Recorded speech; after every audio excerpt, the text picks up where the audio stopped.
There's a kind of loneliness that doesn't wear the name. It's subtle, almost invisible. It hides behind laughter, behind long to-do lists, behind the casual, "I've just been busy." Yet somewhere beneath the noise, there's a quiet ache that never really fades. It's not about being alone in a room. It's about realizing no one truly sees you. That if you vanished for a while, the world might take its time to notice. That when something beautiful or devastating happens, you don't know who you'd tell. This isn't the kind of silence that screams, it lingers, gentle, steady, and patient. And over time, it begins to reshape you, the way you think, the way you see yourself, the way you walk through life. People often assume that those who have no friends are distant, cold, or simply uninterested. But that's almost never the truth. Sometimes it's the opposite. Sometimes they feel too much. They notice everything. The pause before a reply, the drop in someone's tone, the smile that flickers but never fully forms. And over time, they start to pull back. Not because they dislike people, but because connection begins to feel dangerous. Psychologically, the brain rewires itself under that kind of silence. When you go too long without real closeness, your mind starts to read isolation as a threat. It lights up the same regions that process physical pain. That's why loneliness doesn't just hurt emotionally, it aches in your body. Your heartbeat shifts. Your sleep grows shallow. Your thoughts start searching for danger where none exists. Because once upon a time, being alone meant not surviving. Yet now you can scroll past thousands of faces and still feel completely unseen. Because attention isn't the same thing as connection, and validation has never been intimacy. There's a quiet space between being noticed and being truly understood, and people who live without friends know that space better than anyone. They didn't choose this life in a single moment. It wasn't a dramatic decision. It was a slow erosion. It happens in small ways, the kind that barely leave a mark at first. You share something vulnerable and someone makes a joke. You trust the wrong person with a truth and it becomes gossip. You open up hoping to be seen and end up feeling exposed. So your mind starts to adapt. Don't reach out, it's safer that way. And little by little, you stop trying. You stop being the one who messages first. You start telling yourself you just enjoy your own space. And maybe for a while you do, because solitude gives you safety control room to breathe. But eventually that stillness starts echoing. What once felt like peace starts to sound like silence. Because underneath everything, humans are wired to connect. Even the strongest, most independent person still aches to be seen, to be understood, to be felt in someone else's presence. But after too many years without that, something strange happens. The noise in your head grows louder than the world itself. You start holding conversations that never leave your mind. You rewind old scenes, old betrayals, searching for what you missed. Some nights you blame yourself. Other days you blame everyone else. But really, it's neither. It's the collision between human psychology and human pain. There's even a name for it, learned social helplessness. When connection equals danger often enough, your brain stops letting you try. So when genuine people appear later kind, patient, real, your instincts still hold the door closed. You tell yourself you're content alone, but deep down you're still waiting for that one person who just gets it. Yet the harder you long for it, the further it seems to drift away. Because loneliness is persuasive. It whispers, you're too intense, too quiet, too much, not enough. It convinces you that everyone else already has their people. And eventually you start protecting yourself from the rejection that never even came. The irony is, loneliness often hides behind a smile. You'd never guess it. Some people look fine thriving even. They laugh, create, post, perform. But underneath, they live in two realities, the one everyone sees and the one they actually feel. They've built a self that functions, but not one that fulfills. It's like watching your life from the outside, alive but not living. It's easy to misread them as distant or strange.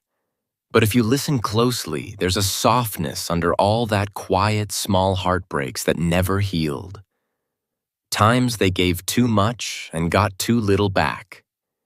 Each one teaching the same lesson: closeness equals risk. Over time, they stop at reaching for it, not because they don't need love, but because they stopped believing they'd find it safely. But the cost of that kind of self-protection runs deep. Without real friendship, your world quietly shrinks. Your thoughts start circling inside your own head with no one to ground them, no one to soften the edges. Psychologists say that long stretches of isolation can dull empathy, not because you stop caring, but because you stop practicing what it feels like to share your heart. When the heart goes too long without being mirrored, it starts to forget how. Empathy works like a muscle. When it's never stretched, it fades. So people who spend years on their own sometimes grow emotionally numb. Not because they want to be, but because their brain is trying to keep them safe from the pain of unmet connection. And here's the twist. The ones who seem detached often crave closeness the most. They think about friendship constantly. They analyze every interaction, every smile that lingers a second too long. When something becomes rare, you start treating it like gold. But loneliness doesn't just shape your emotions, it reshapes your behavior. People who've been alone for too long start to see ghosts in every message, every silence. A delayed reply feels like rejection.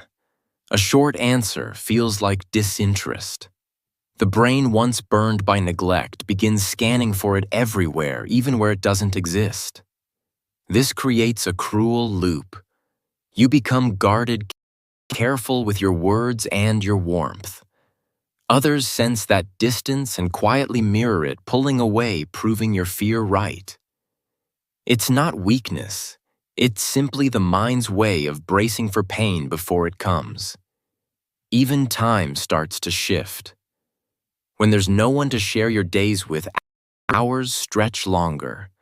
Weekends blur into weekdays. Holidays lose their color because meaning comes from sharing them. Because when you're cut off, you stop living with life and start living inside your thoughts. Yet within that silence, something fragile and beautiful can still take root. Solitude, when chosen, can awaken you. History is full of creators and thinkers who found their voice in long, quiet seasons. The difference is simple but life-changing. Chosen solitude heals.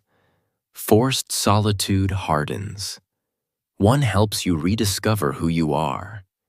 The other convinces you that you don't deserve to be found. And maybe that's the quiet tragedy of loneliness, not the silence itself, but forgetting how to let someone's voice back in.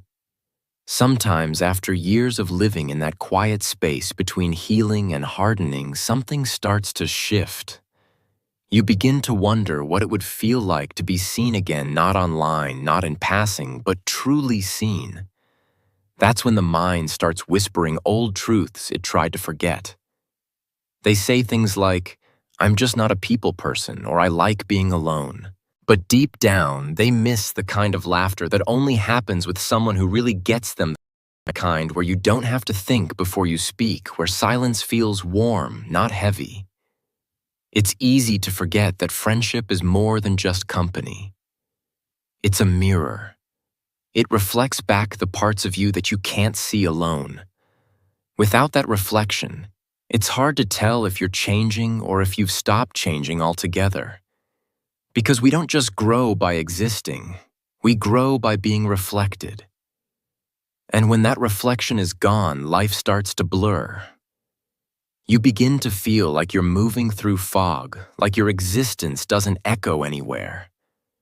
That's the quiet ache of people who have no friends, not the pain of solitude, but the pain of invisibility, of existing without witness. Yet beneath that ache often lies an extraordinary kind of empathy. Because they know what it feels like to be unseen, they see others more clearly. They're the ones who notice when someone's left out, who check in softly without needing to be asked. Maybe that's the paradox. Those who have no friends often make the best ones if only someone would take the time to see them first. And then one day, something shifts again. A quiet realization arrives that waiting to be found isn't enough. That maybe healing begins not with finding people, but with remembering who you were before the silence began. Because friendship, real friendship, can only grow where self-trust already lives. If you don't believe your voice matters, you'll always quiet yourself. If you think your needs are a burden, you'll always hold them back. And so the cycle continues, unseen, unheard, unspoken. Many people who live without friends are still carrying echoes of old moments, times they were too different, too soft, too introspective for the noise around them. Maybe they were the kid drawing alone while everyone else played. Maybe they were kind, but never loud enough to be remembered. Maybe they cared too deeply about things others brushed off. Over time, they learned to wear that difference like armor, pretending it didn't hurt, convincing themselves they preferred to stand apart. But difference was never the problem. The problem was the meaning attached to it. When you grow up misunderstood, you start believing that something in you must be wrong.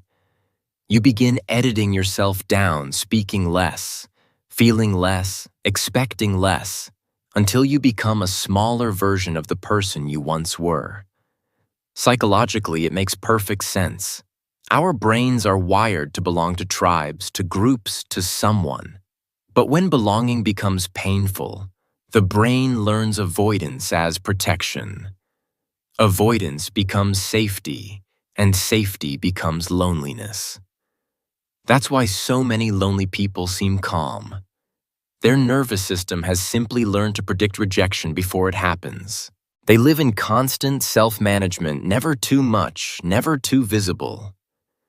What they don't realize is that the longer they live this way, the dimmer they become, not just to others, but to themselves. It's like turning down your own light so you won't be seen by the wrong people, only to realize you've made it impossible for the right ones to find you. Psychologists call it social self-concept, the way you see yourself through the imagined eyes of others. If you've spent years being ignored or excluded, that inner mirror bends. You start assuming everyone will see you the same way. Even when someone looks at you with kindness, you question it. You think they're just being polite. That's the cruel trick of prolonged loneliness. It doesn't just separate you from others. It separates you from your own ability to believe you could ever belong. But the beautiful thing about the human mind is that it never forgets how to connect. It just forgets that it still can. Connection isn't lost forever. It can be relearned one gentle step at a time. Like a muscle that grows back its strength. Trust rebuilds itself through tiny moments of courage. A smile returned, a message answered, instead of overanalyzed, a quiet yes whispered even while you're afraid. It's not about forcing confidence. It's about letting life reach you again, one human moment at a time. Because friendship doesn't come from performance or perfection, it comes from presence. From showing up messy, honest, and real. What most people don't realize is that those who've lived with loneliness often carry a rare emotional intelligence. They think deeper. They listen harder. They've spent years studying people from a distance, and that distance has sharpened their perception. They can sense sincerity. They feel energy shift before words are even spoken. They can tell when kindness is genuine or when it's being acted out. That's why shallow connections rarely fill them. They long for depth, yet fear it too. So they build walls with windows protecting themselves, but still hoping someone will look in. They crave connection, but only the kind that feels safe, steady, and quietly warm. And those needs aren't unreasonable, they're simply human. But here's the harder truth. Connection asks for vulnerability. And vulnerability is terrifying when you've spent years surviving behind armor. To bond with someone, you have to risk being seen, and for those who've been hurt before, that feels like walking barefoot across glass. So many tell themselves they're fine alone, but deep down, they're just exhausted from being the only one who ever reaches first. And that's the trap. When you stop reaching altogether, you validate the very fear that kept you isolated. You prove your own loneliness right. That's how the cycle sustains itself, not because you're incapable of connection, but because fear convinces you it's safer not to try. But what if connection wasn't about being impressive, but about being open? What if friendship wasn't something you had to earn, but something you allowed? The truth is, the people meant for you will never need a performance. They'll meet you where you are. They'll recognize your quiet not as emptiness, but as depth. Sometimes the real beginning isn't finding new people. It's saying goodbye to the old versions of yourself, the one who begged to be seen, who accepted crumbs and called it care, who swallowed their truth just to feel wanted.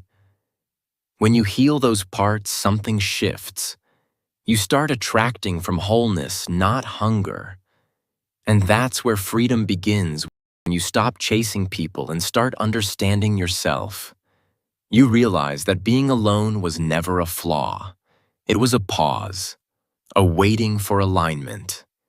For the kind of souls who don't just tolerate your silence, but bring peace into it. Friendships that feel like breathing, not performing. Loneliness can become a teacher if you let it. It shows you the kind of company your heart truly longs for. It teaches you what energy you give to the world and forces you to build an inner life so solid that when real connection finally arrives, you can meet it with calm instead of fear. Because here's the quiet truth: people without friends often become their own best observers. They develop awareness others rarely touch. They reflect, they question, they grow. And that depth born from years of solitude becomes the very thing that draws the right people later. The ones who don't just see who you are, but who you became because of what you survived alone. Still, healing from isolation takes time. You can't rush it or fake it. It begins softly with speaking to yourself the way a kind friend would. When your mind whispers, "No one cares," answer gently, "That's not true." When it says you'll always be alone, reply, "I'm still open to being found." Because your brain listens, it adapts. Pathways rewire through repetition, not miracles. The more you affirm connection, the more you notice it when it finally appears, and it will. Loneliness isn't forever. It's a season, a kind of psychological winter that slowly melts into spring once you allow yourself to thaw. The truth is, not having friends doesn't make you broken. It just means your story is written in quieter ink. And quiet stories can be powerful ones. They can be filled with creativity, reflection, and meaning. Some of the greatest minds spent years in solitude before they ever found belonging. And when they did, it was deeper, wiser, steadier, because they had learned to love their own company first. So if you find yourself walking through life without close friends right now, please hear this. There's nothing broken about you. You're not behind, and you're not invisible. You're simply becoming. The world hasn't abandoned you. It's waiting patiently for you to come home to yourself. One day you'll sit across from someone who looks at you and says softly, "It feels like I've known you forever." And in that moment, every lonely night, every unanswered message, every quiet ache will find its meaning. That's when you'll see that friendship was never about numbers. It was always about recognition. Until then, walk gently with yourself, because loneliness was never the ending of your story. It was simply where the next chapter began.